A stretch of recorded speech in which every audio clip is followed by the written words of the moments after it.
राधे राधे बंधुओं, बहुत स्वागत है आपका ज्योतिष धर्म चैनल पर। बंधुओं, इस वीडियो में हम बात करेंगे मीन राशि और लग्न वालों के लिए नवंबर माह किस तरह के फल लेकर के आया है। बंधुओं, साथ ही इस वीडियो के अंत में आपको बताएंगे वो खास उपाय जिनको करके आप इस महीने के उत्तम फल प्राप्त कर सकते हैं। यदि आपने अब तक हमारा चैनल सब्सक्राइब नहीं किया तो प्लीज सब्सक्राइब कीजिए। आप सभी लोगों का जिस तरह से हमें सहयोग प्राप्त हो रहा है, हम आपके ऋणी रहेंगे। बंधुओं, अब शुरू करते हैं मीन राशि और लग्न वालों के नवंबर माह के राशि फल की चर्चा। बंधुओं, मीन राशि के लोगों के लिए ग्रह गोचर इस तरह से रहेगा। गुरु राहु का चांडाल योग समाप्त हुआ। गुरु आपके प्रथम भाव में, आपके राहु जो है वो देवगुरु बृहस्पति की राशि में संचरण करेंगे। वहीं देवगुरु बृहस्पति जो यहाँ गुरु का चांडाल योग था, समाप्त होने के बाद अपनी वक्रिगत अवस्थाओं में अपनी मित्र राशि में, मेष राशि में संचरण करेंगे। वहीं शुक्र और केतु कन्या राशि सप्तम भाव में संचरण करेंगे। आपके अष्टम भाव में मंगल और सूर्य 16 नवंबर तक मंगल और 17 नवंबर तक सूर्य संचरण करेंगे। फिर 16 नवंबर को मंगल राशि परिवर्तन करके वृश्चिक राशि में आपके भाग्य स्थान पर चले जाएंगे और सूर्य 17 नवंबर को आपके नवम भाव में वृश्चिक राशि में संचरण करेंगे। इसी तरह आपके व्यय भाव में अब शनिदेव मार्गी होकर के 4 नवंबर के बाद से संचरण कर रहे हैं, यानी कि अब शनिदेव आपको उत्तम परिणाम देने वाले होंगे। बंधुओं, अब चर्चा करते हैं प्रत्येक भाव के फलों की। यदि प्रथम भाव की चर्चा की जाए तो मीन राशि और लग्न वालों का 7.5 का प्रथम प्रवास चल रहा है, यानी कि आपके प्रथम भाव की चर्चा की जाए तो यहाँ पर राहु विराजमान है। राहु मन में भ्रम की स्थितियों को पैदा करते हैं, इसलिए मन पर किसी भी तरह के संशय को हावी न होने दें। मन को भ्रम की स्थितियों से बचा करके रखें। निर्णय बहुत सोच समझ करके लें इस पूरे महीने। नौकरी में यदि कोई परिवर्तन करना चाहते हैं तो उसमें बिल्कुल भी जल्दबाजी ना करें। व्यापार में यदि कोई नई साझेदारी करना चाहते हैं तो वो भी बहुत सोच समझ करके निर्णय लेने के बाद आगे बढ़ें। बहुत शांत मन से अपने निर्णय लेने का इस महीने प्रयास करें, क्योंकि यहाँ पर राहु विराजमान है और ये भाव जो है आपके आत्मविश्वास, व्यक्तित्व, मान सम्मान सभी का भाव है। तो यहाँ पर आप कोई भी निर्णय जल्दबाजी में न लें, इसकी चेतावनी दी जा रही है। बंधु, बात करते हैं आपके धन भाव की। यहाँ पर देवगुरु बृहस्पति अपनी मित्र राशि मंगल में मेष राशि में संचरण कर रहे हैं। शनि देव की यहाँ से तीसरी दृष्टि आपके द्वितीय भाव पर है, तो वाणी नियंत्रण के साथ रहेगी। वाणी की मधुरता से इस महीने आपके काम बनेंगे। परिवार का आपको सहयोग प्राप्त होगा। संघर्ष के समय परिवार का सहयोग मानसिक परेशानियों से आपको बचाएगा। आपकी आर्थिक स्थिति में सुधार होगा। 17 नवंबर के बाद धन लाभ के विशेष योग आपके लिए बनेंगे, लेकिन खर्चों पर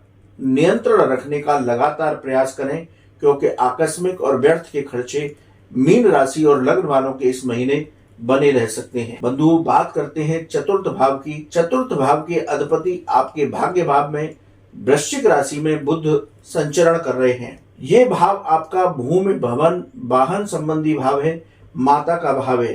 तो जो लोग कमीशन के कामों से जुड़े हुए हैं उनको इस महीने लाभ प्राप्त होगा। 17 नवंबर के बाद माता की सेहत सही होगी। प्रॉपर्टी में लेन देन में कोई जल्दबाजी ना करें। प्रॉपर्टी में यदि पैसे का लेन देन कर रहे हैं तो कागज लिखवाने के बाद ही प्रॉपर्टी का लेन देन करें। प्रॉपर्टी में यदि कोई जल्दबाजी करेंगे तो वो आपके लिए घाटे का सौदा हो सकती है, उसमें आपको हानि हो सकती है। बंधुओं, बात करते हैं आपके पंचम भाव की। पंचम भाव पर राहु का दृष्टि संबंध है। बंधुओं, पंचम भाव आपका आकस्मिक धन लाभ का भाव है, आपका विद्या का भाव है, संतान सुख का भाव है। तो इसलिए राहु की दृष्टि होने की वजह से स्टॉक मार्केट में आप सोच समझ करके निवेश करें। शेयर बाजार में जल्दबाजी में कोई निवेश न करें। विद्यार्थी वर्ग का मन पढ़ाई से हट सकता है। एकाग्रता के साथ अपनी पढ़ाई पर ध्यान लगाएं। संतान से आपके वैचारिक मतभेद हो सकते हैं, इसलिए आप ऐसी स्थितियों से इस महीने बचने का प्रयास करें। बंधुओं, बात करते हैं छठे भाव की। छठा भाव ये रोग, ऋण और शत्रुओं का भाव है। छठे भाव के अधिपति सूर्य जो है अष्टम भाव में गोचर कर रहे हैं। गुरु का दृष्टि संबंध आपके छठे भाव से है, तो आपकी ऋण संबंधी परेशानियां दूर होंगी। लोन लेना चाहते हैं तो वो भी आपको आसानी से इस महीने मिल जाएगा। बंधु, आपकी आर्थिक स्थिति में सुधार हो तो खर्चों पर नियंत्रण रख करके आपने कोई लोन या कर्ज लिया है उसको कम करने का प्रयास करें। हड्डी संबंधी रोग आपको परेशान कर सकते हैं। शत्रु पक्ष से सावधानी बना करके रखें। शत्रु पक्ष से चाहे नौकरी हो या व्यापार, किसी भी तरह के वाद विवाद की स्थिति से आपको बचकर रहना है। यदि बात करते हैं सप्तम भाव की, सप्तम भाव की चर्चा की जाए तो यहाँ शुक्र और केतु कन्या राशि में संचरण करेंगे। सप्तम भाव पर राहु की भी दृष्टि रहेगी, तो इस महीने ग्रस्त पक्ष आपका मधुर रहेगा। जीवन साथी के साथ आप सामंजस्य बना करके चलें। व्यापार में साझेदारी में वाद विवाद की स्थिति से बचें। व्यापार में पैसे का लेन देन बहुत सोच समझ करके करें तो आपको सप्तम भाव के उत्तम परिणाम प्राप्त होंगे। बंधुओं, बात करते हैं अष्टम भाव। अष्टम भाव आकस्मिक घटनाओं का भाव है, रिसर्च का भाव है, विदेश संबंधी मामलों का भाव है। तो जो लोग रिसर्च से जुड़े हुए हैं उनको इस महीने सफलताएं प्राप्त होंगी। विदेश संबंधी मामलों में भी आपकी प्रगति होगी। आकस्मिक परेशानी आ सकती है, इसलिए उस परेशानी के दौरान अपने धैर्य को बना करके रखें। धीरे धीरे वो परेशानी भी दूर हो जाएगी। बंधुओं, बात करते हैं आपके नवम भाव की। नवम भाव की चर्चा की जाए तो ये धर्म, भाग्य और आपका उच्च शिक्षा का भाव है। तो धार्मिक चिंतन में इस महीने आपकी वृद्धि होगी। आपका मन धार्मिक कार्यों में लगेगा। उच्च शिक्षा से जुड़े हुए छात्रों को सफलताएं प्राप्त होंगी। आप धार्मिक कार्यों में बढ़ चढ़ करके इस महीने हिस्सा लेंगे। बंधुओं, बात करते हैं आपकी जीविका की, रोजगार की, कर्म भाव यानी कि दसम भाव की। यहाँ पर देव गुरु की दृष्टि स्वयं की राशि पर है, इसलिए नौकरी में आपकी पदोन्नति हो सकती है। कार्य स्थल पर आपको अधिकारियों का सहयोग प्राप्त होगा। कार्य स्थल पर आपको कोई बड़ी जिम्मेदारी दी जा सकती है।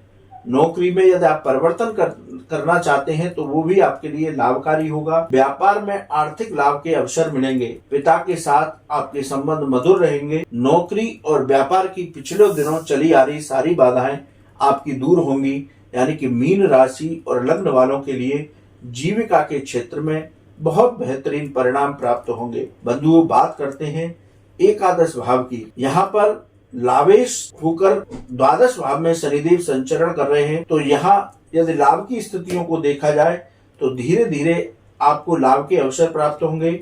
विशेष रूप से मीन राशि और लग्न वाले इस महीने व्यर्थ के खर्चों पर कंट्रोल करके चलेंगे तो उनके लिए ये महीना आर्थिक रूप से सही रहेगा।